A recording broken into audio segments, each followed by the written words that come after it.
Today, I'm going to show you how to get lower.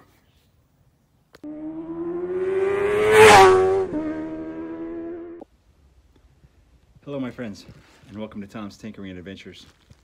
Today, we are going to be installing a set of Kouba links, the lowering links on this Honda CRF 450X. Now, procedures are going to be pretty similar for almost any motorcycle that has a linkage style rear suspension.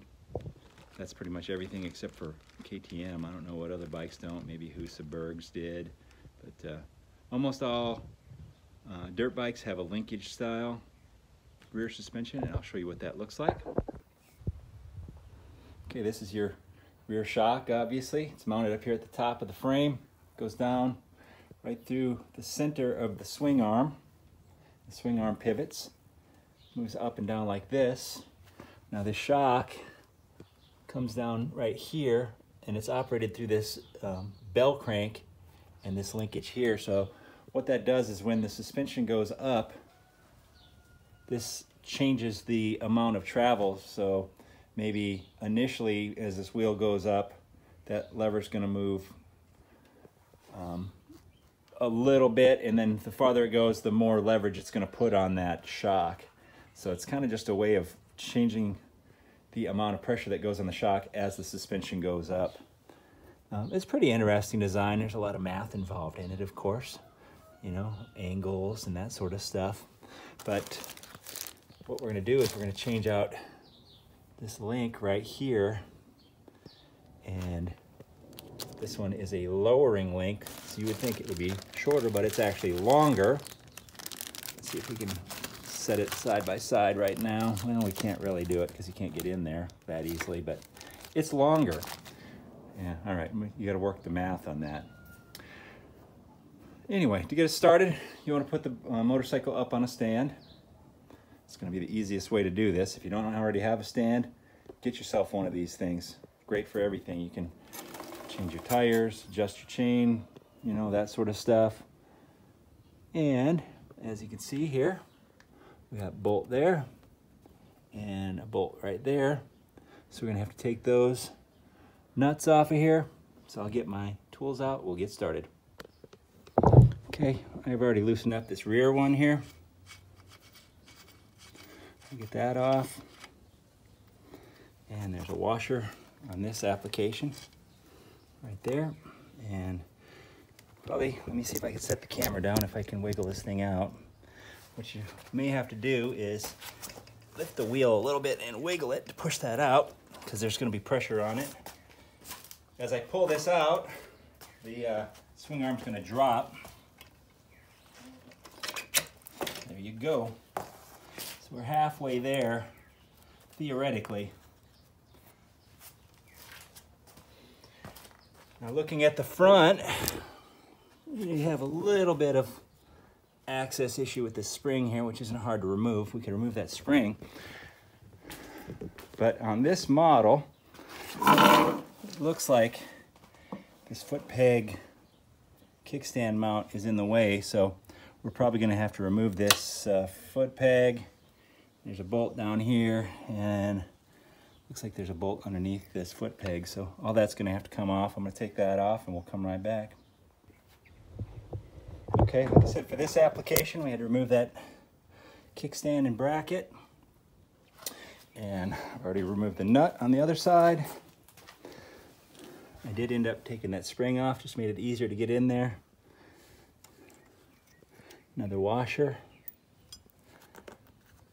there. And now this bolt didn't just push through easily, so let me set you up here. Spring out of the way, or maybe not. There we go. So we're going to use a drift punch and a hammer. Watch out, don't hit the screen. Now it shouldn't take too much effort, and you can see I'm just lightly tapping this. It's going through okay.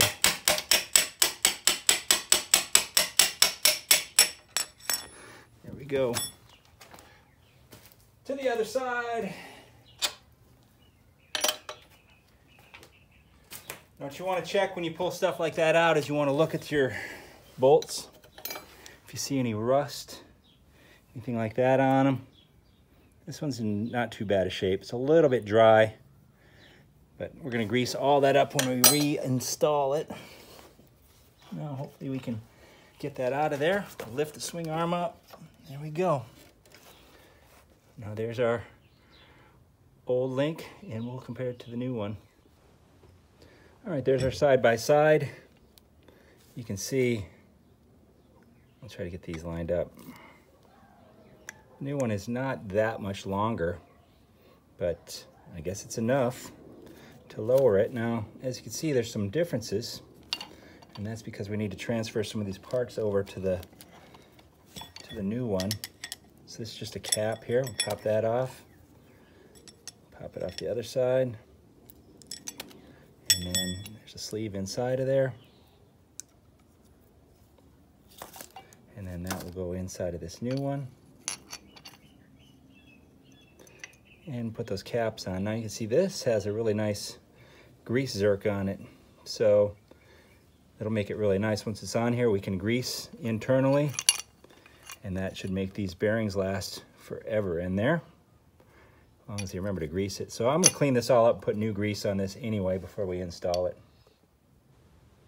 All right, we're all greased up.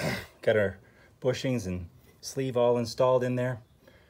And as you can see, if we're going on the bike, you're going to want to be able to read where it says Kouba link when it's on there. And also, if you look inside of this, there's a L on that side and a upside down R on that side. It's upside down now, so you can't mess it up. So we're going to reinstall it just like we took it off. We're going to get the front one in first. I'm going to have to lift the swing arm up and get that bolt in from the other side. So I'll sit you down and we'll get that done and we'll come right back. Oh yeah, don't forget to clean up and grease your through bolts. All right, got the front bolt in, lifted up the swing arm, got the back bolt in. Make sure you look up your torque values for your individual bike. I'm sure there's torque values for these, so RTFM, as I like to say on this channel, read the freaking manual. Okay, and then any additional items that you may have had removed to get the link on, like in this case, this foot peg bracket. Reinstall all that stuff, double check everything, and then you're done. Now, I highly recommend if you're going to lower the back that you lower the front as well. And in this case, we're just going to loosen up the triple clamp bolts on both sides, and we're going to slide these forks up. Now this lowering link is supposed to lower it 1.25 inches, so we're going to try to get 1.25 inches out of these as well. So let me get these loosened up and we'll go from there. And what I like to do if I'm going to be raising up fork tubes like this, of course, loosen up all the triple clamp bolts. Let me bring you over there, show you. All these here.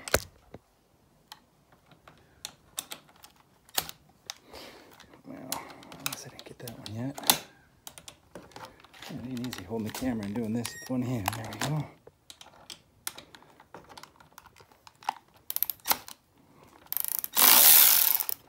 Okay, so I think that was the last one. And then I have some various pieces of wood. I'm going to put them under the wheel to lift it, and then I can adjust the height as I bring this wheel up. Make sure I got all these loose.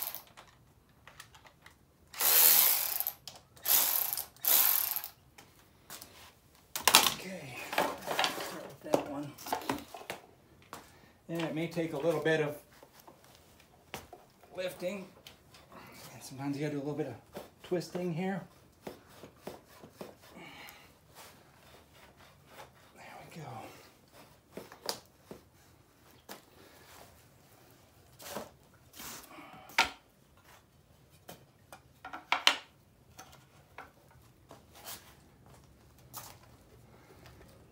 This thing is so low in the back that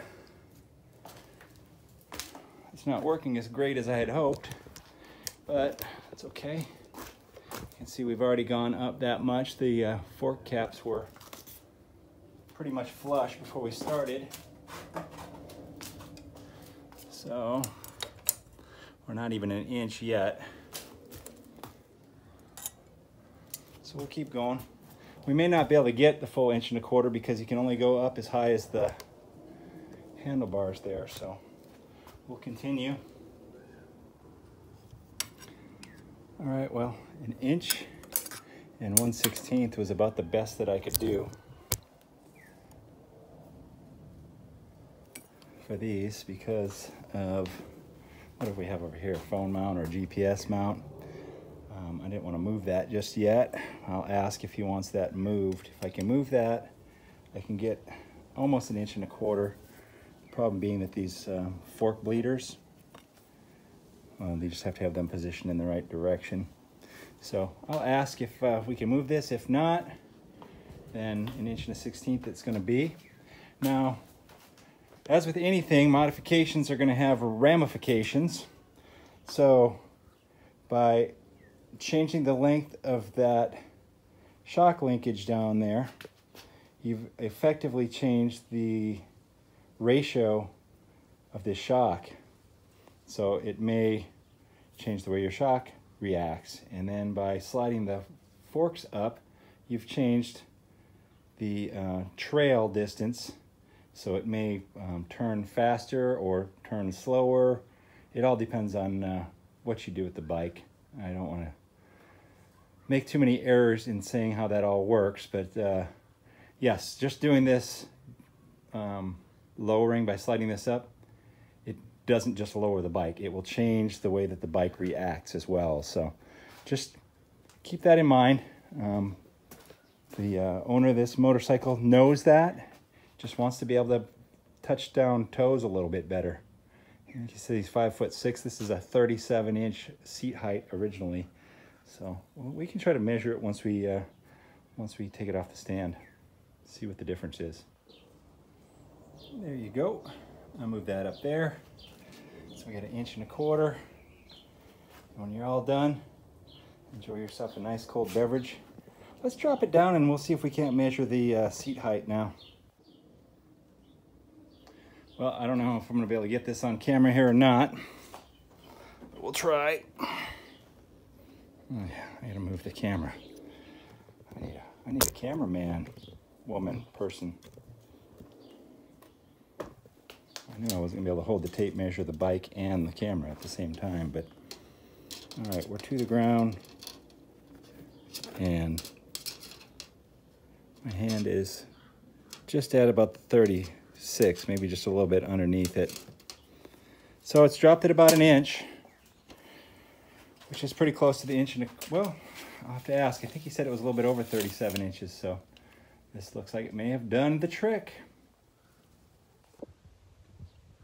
All right, well, if you have a bike that's a little bit too tall for you, don't be afraid.